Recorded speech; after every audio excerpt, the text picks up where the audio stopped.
Long before European colonial empires dominated Africa, powerful African kingdoms were already shaping the fate of entire regions.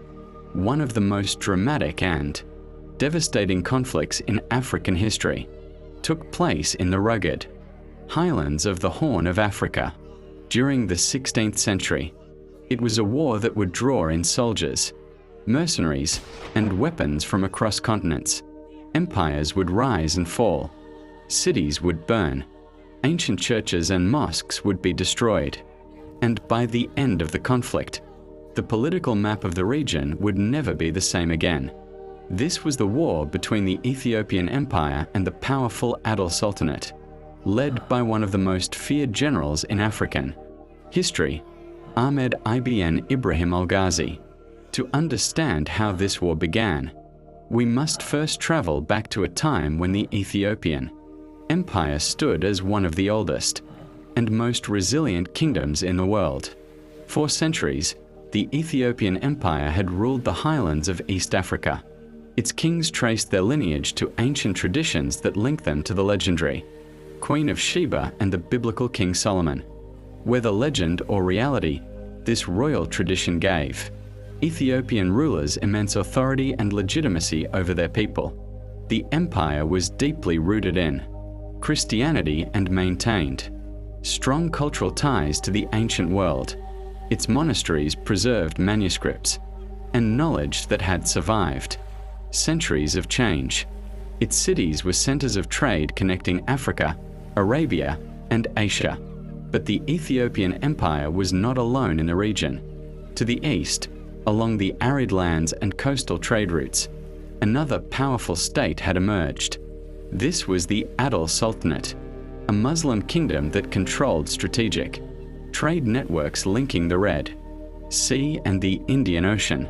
For years, tensions between the Ethiopian Empire and the Adal Sultanate simmered along their borders. Raids, skirmishes, and conflicts were common, but neither side had yet unleashed a war that could destroy entire civilizations. That would change with the rise of a single man. His name was Ahmad ibn Ibrahim al-Ghazi.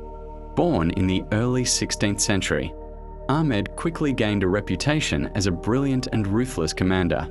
His military skill, religious zeal, and political ambition transformed him into one of the most powerful leaders in the Horn of Africa.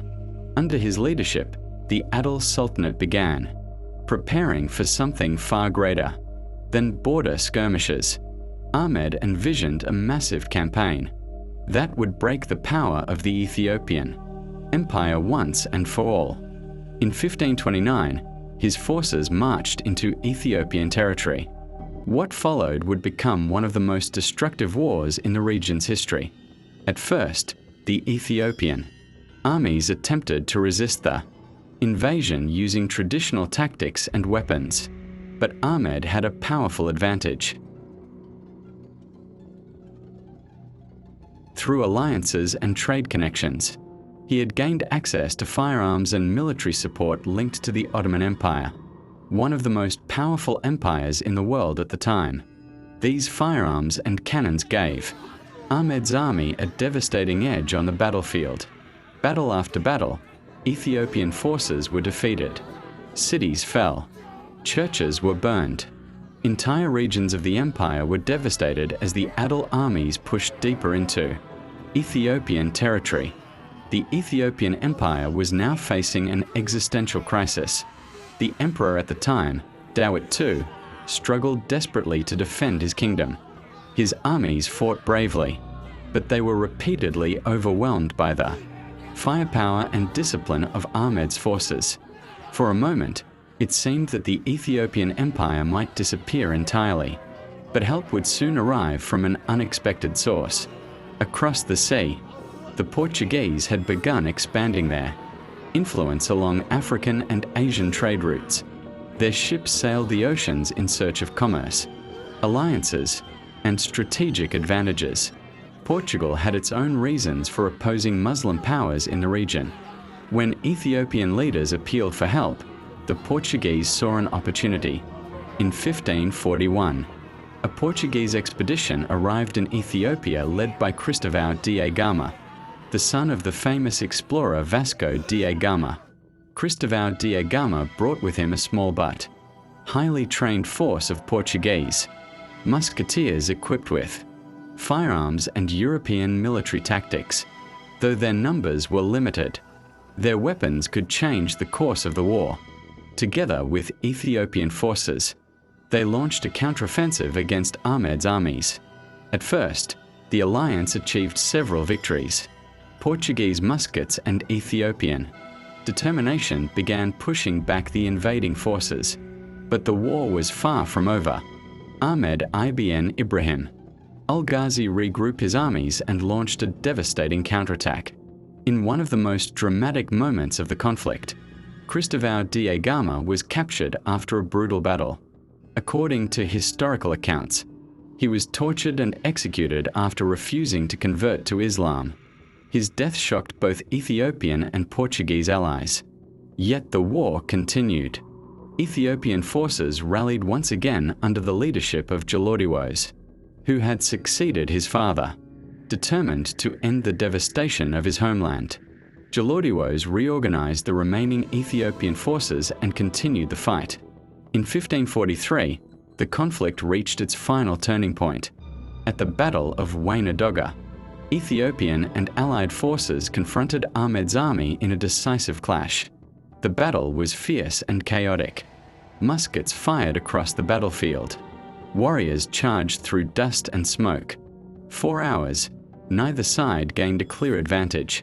Then, in the midst of the fighting, Ahmad ibn Ibrahim al-Ghazi was killed. With the death of their leader, the Adal armies began to collapse. The invasion that had nearly destroyed the Ethiopian Empire was finally over, but the cost had been enormous. Entire regions of Ethiopia had been devastated. Cities had been destroyed. Religious sites had been lost, and thousands of lives had been consumed by years of brutal warfare. Yet the Ethiopian Empire had survived. It remained one of the few African states that would continue to maintain its sovereignty for centuries. The war also reshaped the political balance of the Horn of Africa. Both the Ethiopian Empire and the Adal Sultanate emerged weakened, creating opportunities for new powers and shifting alliances in the region. But the legacy of the conflict endured in memory and history. It was a war that involved African kingdoms, Middle Eastern empires, and European explorers. A conflict where global forces collided in the mountains and deserts of East Africa. And it stands as a reminder that African history has always been deeply connected to the wider story of the world, because long before colonial powers arrived, African empires were already fighting wars that could shake entire regions and influence the destiny of nations. And among those wars, few were as dramatic or as devastating as the struggle between the Ethiopian Empire and the Adal Sultanate, a war that shook 3 empires and changed the course of African history forever. The war that once threatened to erase the Ethiopian Empire from history ultimately became a story of survival. For years, the armies of the Adal Sultanate swept across the highlands, burning cities, destroying churches, and reshaping the balance of power across the region. Led by the brilliant but feared commander Ahmad ibn Ibrahim al-Ghazi, the invasion nearly succeeded in bringing an ancient empire to its knees. At the same time, the conflict drew the attention of powerful forces beyond Africa. Soldiers connected to the expanding influence of the Ottoman Empire brought firearms and new military tactics into the war, while Portuguese musketeers led by Cristóvão da Gama crossed the sea to support Ethiopia. What began as a regional conflict had now become a war, involving multiple civilizations. But history often turns on a single moment, when Gelawdewos rallied the remaining forces of Ethiopia and confronted the invading armies in a final decisive battle. The fate of the region hung in the balance. The death of Ahmad ibn Ibrahim al-Ghazi marked the turning point. With their leader gone, the invading armies began to collapse. The empire that once seemed destined to fall had survived. Yet victory came at a heavy cost. Entire regions had been devastated. Cities were reduced to ruins. Communities had been scattered by years of brutal conflict. But the Ethiopian Empire endured. And in doing so, it preserved one of the oldest continuous civilizations in the world.